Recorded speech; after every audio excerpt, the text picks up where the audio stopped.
it's a carpet. And what I mean by that is, you know, from the top, the highest point of that hydrilla all the way to the bottom, there's a lot of times no voids at all. It's just, you know, top to bottom grass. There's no holes and stuff like that. And I've noticed that they really like a reaction, you know, like a surprise, because they're sitting down there, they're buried in there. They're not going to get a really good look at it. Something coming by them real quick or erratic, it triggers a bite. More so than if you had milfoil or coontail. They have a little more, you know, areas that they could see a little bit better in. They'll sit on the sides of the milfoil clumps and stuff like that. So, you know, based on past experience with hydrilla, I've seen more times than not that you let her get bogged down in there, and your first couple, you know, popping it out of the grass can really trigger a bite for you. Once again, we're making the longest cast we can make to be as efficient as we can. The more water we cover, the more we're going to learn. We can hopefully narrow down our area. So, you know, when you're dealing with massive grass beds and a ton of acreage, you know, it could get overwhelming. But what you're going to notice over time is there's just certain little areas, and it might not look any different visually or any different on your sonar, but there's something different there, you know, that's keeping those fish in that little area that you're getting more bites at than not.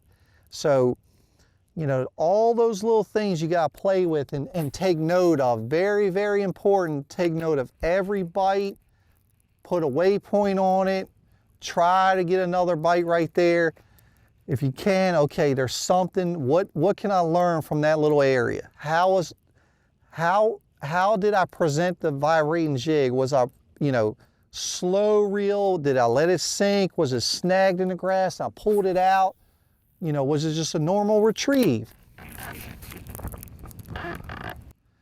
You know, today, so we're out here throwing this vibrating jig today, and we got really, really sunny conditions. Kind of calm conditions, got just a little bit of chop. And I really like dark colors, and I don't care what the watercolor is, where you're at. I really, really like dark colors. It's a good contrast with this vibrating jig on these sunny days. You know, flat colors. I don't like the shiny blade or gold blade.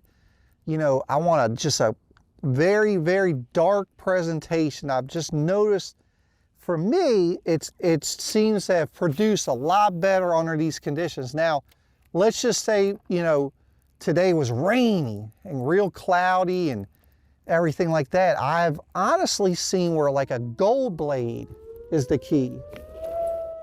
So guys, like now, we're expanding a little bit, and I'm actually going against the current here. So what's going on? The current is pushing the water, the tide is pushing the water that way. So the grass is laid over, pushing that way. I'm going against it. And there is times where I've seen that be a little bit better deal when you're covering water. It kind of catches them on a surprise. They don't see it coming and they have to bite it or get out the way. So another big deal when you know you're fishing any kind of current situation. It could be wind driven, tide driven, just a natural river.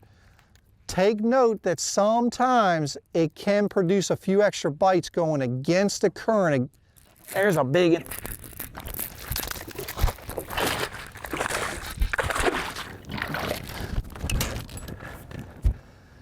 Going against the current can surprise the fish a little bit. So was this a pattern? We don't know just yet.